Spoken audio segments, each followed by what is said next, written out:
Unang Hari, Kabanata 20.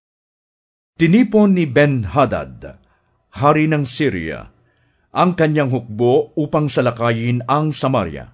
Kasama sa hukbong ito ang 32 haring sakop niya at ang kanilang mga kabayo at karwahing pandigma.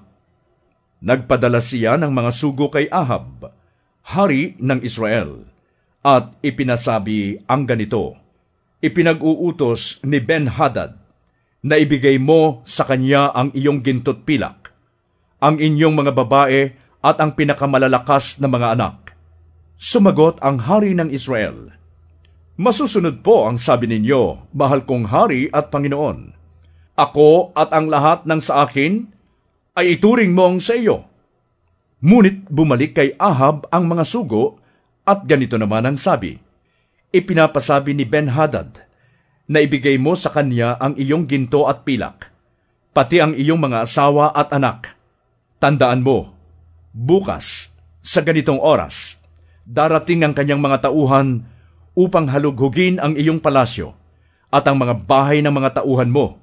Kukunin nila ang kanilang magustuhan. Tinipon ng hari ng Israel ang lahat ng matatandang pinuno sa kaharian at sinabi, Tingnan ninyo, maliwanag na gusto tayong lipulin ng taong yan. Pumayag na nga akong ibigay sa kanya ang lahat ng aking ginto't pilak, pati ang aking mga asawa at mga anak. Sumagot ang matatandang pinuno at ang buong bayan, Huwag ninyo siyang pansinin, huwag po kayong papayag. Kaya't ganito ang sagot ni Ahab sa mga sugo ni Ben-Hadad: Sabihin ninyo sa mahal na hari, lahat ng iniutos ninyo noong una sa inyong alipin ay gagawin ko. Ngunit itong huli ay hindi ko magagawa. At umalis ang mga sugo, dala ang ganoong sagot. Nagpasabi muli si Ben-Hadad, Magpapadala ako ng mga tauhang wawasak sa lungsod mong ito, at tatangayin nila ang mga nasira nilang bagay. Parusahan sana ako ng mga Diyos kung hindi ko ito gagawin. Sumagot ang hari ng Israel, Sabihin mo kay Haring Ben-Hadad na ang tunay na sundalo ay hindi nagyayabang hanggat hindi pa natatapos ang labanan. Nasa kanyang tolda noon si Ben-Hadad at nakikipag-inuman sa mga haring kasama niya. Pagkarinig sa sagot na iyon, ay sumigaw si Ahab, Salakayin! Salakayin ang kaaway! At humanda ang bawat isa sa pakikipaglaban. Samantala, dumating noon ang isang propeta at sinabi kay Haring Ahab ng Israel, Ipinapasabi ni Yahweh na huwag kang matakot sa napakalaking hukbong yan. Sa araw na ito ay pagtatagumpayin kita laban sa kanila, at malalaman mong ako nga si Yahweh. Sino ang sasalakay? Tanong ni Ahab. Sumagot ang propeta, Ang mga kabataang kawal na nasa ilalim ng mga pinuno ng mga lalawigan. At sino ang mamumuno sa labanan? Tanong uli ni Ahab. Kayo, tugon ng propeta. Tinipon nga ni Ahab ang mga kabataang kawal ng mga pinuno ng mga lalawigan.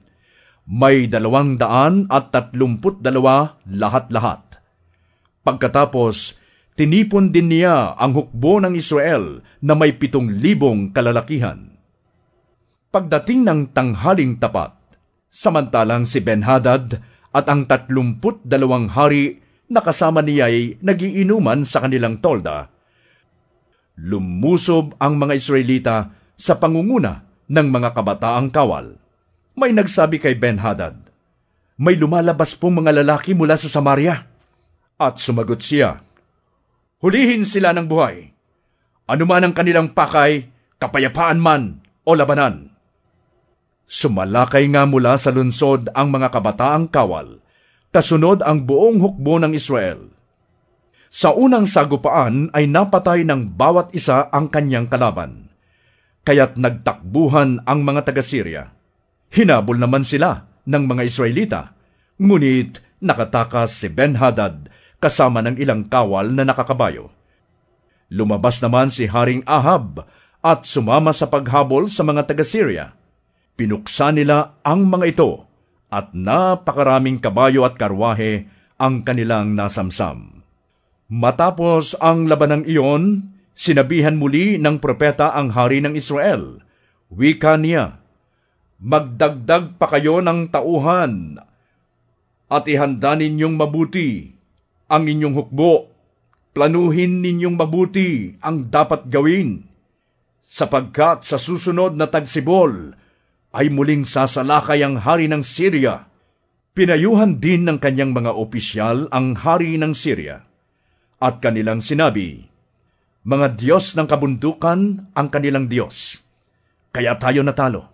Ngunit labanan natin sila sa kapatagan at tiyak na matatalo sila. Ganito po ang inyong gawin. Alisin ninyo sa kanilang tungkulin sa hukbo ang mga haring kasama ninyo at palitan ninyo ng mga pinunong kawal. Bumuo kayo ng isang hukbong sinlaki ng dati na may gayon ding dami ng kabayo at karwahe. Sa kapatagan natin sila labanan at ngayoy tiyak na magtatagumpay tayo." Nakinig ang hari sa kanilang payo. At ganon nga ang ginawa. Pagsapit ng tagsibol, tinipon ni Ben-Hadad ang hukbo ng Syria at nagtungo sa Afek upang lusubin ang Israel. Nagtipon-tipon din naman ang mga Israelita at naghanda upang salubungin ang kalaban. Nagdalawang pangkat sila at nagtayo ng kampo sa tapat ng mga iyon. Parang 2 kawan lang ng kambing ang hukbo ng Israel, samantalang halos matakluban ng hukbo ng Syria ang pook na iyon. Lumapit muli sa hari ng Israel ang lingkod ng Diyos at sinabi sa kanya, "Ito ang ipinapasabi ni Yahweh, sapagkat sinabi ng mga taga-Syria na ako ay Diyos ng kabundukan at hindi Diyos ng kapatagan, ipapalupig ko sa iyo ang hukbong iyan sa kabila ng kanilang dami at lakas. Makikita ninyo ngayon na ako nga si Yahweh." 7 araw silang nagmanman sa isa't isa. Nagsimula ang labanan sa 7 araw at sa araw na iyon, 100,000 kawal ang napatay sa hukbo ng Syria. Tumakas ang natirang buhay at pumasok sa lunsod ng Afek. Ngunit gumuho ang pader ng lunsod at 27,000 pa ang natabunan. Nakatakas muli si Ben-Hadad at nagtago sa isang silid sa loob ng lunsod. Sa gayong kalagayan, nasabi ng isa niyang tauhan, "Balita po namin ay maawain ng mga hari ng Israel. Magsusuot po kami ng damit panluksa at magtatali ng lubid sa aming leeg at haharap sa hari ng Israel. Baka sakaling kaawaan kami at hindi na kayo ipapatay." At ganoon nga ang ginawa nila. Humarap sila sa hari ng Israel at nagmakaawa. "Hinihiling po ng inyong aliping si Ben-Hadad na huwag na ninyo siyang patayin." "Buhay pa ba siya? Buhay pa ba ang kapatid kong hari?" tanong ng hari ng Israel. Sinamantala ng mga sugo ang gayong magandang pahiwatig, kaya't agad sumagot, "Opo, buhay pa po siya. Buhay pa." "Dalhin ninyo siya agad dito." Utos ni Ahab. Pagdating ni Ben-Hadad, pinasakay siya ni Ahab sa kanyang karwahe. Sinabi noon ni Ben-Hadad, "Isasauli ko sa inyo ang mga lunsod na inagaw ng aking ama sa inyong ama. Maaari kayong magtayo ng pamilihan sa Damasco, tulad ng itinayo ng aking ama sa Samaria." Sumagot naman si Ahab, "Sa ganitong kondisyon, pinapalaya ko na kayo." Nangyari nga ang kasunduan at pinalaya sila ni Ahab. Sa utos ni Yahweh, hiniling ng isang alagad ng mga propeta sa isa niyang kasamahan, "Sugatan mo ako." Subalit, tumanggi ito. Kaya sinabi niya, "Sapagkat hindi mo sinunod ang utos ni Yahweh, pag-alis mo rito'y papatayin ka ng leon." Hindi pa nakakalayo ang sinabihan ay nakasalubong at napatay nga siya ng isang leon. Nakakita ng ibang kasamahan ang alagad ng mga propeta at ito naman ang kanyang pinakiusapan. "Sugatan mo ako," wika niya. At ginawa naman ng pinakiusapan ang hinihiling sa kanya. Nagtuloy ang alagad ng mga propeta at saka naghintay sa daraanan ng hari matapos bendahan ang kanyang mga mata upang hindi siya makilala. Sumigaw siya pagdaan ng hari at ganito ang sinabi, "Kamahalan, nang ako po'y nasa labanan, lumapit po sa akin ang isang kawal at iniwan sa akin ang isang bihag. Ang sabi po niya, 'Alagaan mo ang bihag na ito. Kapag siya'y nakatakas, buhay mo ang kapalit. O magmumulta ka ng 35 kilong pilak.' Nakalingat po ako at nakatakas ang bihag." Sinabi sa kanya ng hari, "Ikaw na rin ang nagbigay ng iyong hatol. Mamamatay ka o magmumulta." Nang marinig ito, bigla niyang inalis ang bendang nakatakip sa mga mata at nakilala ng hari na siya pala'y isang alagad ng mga propeta.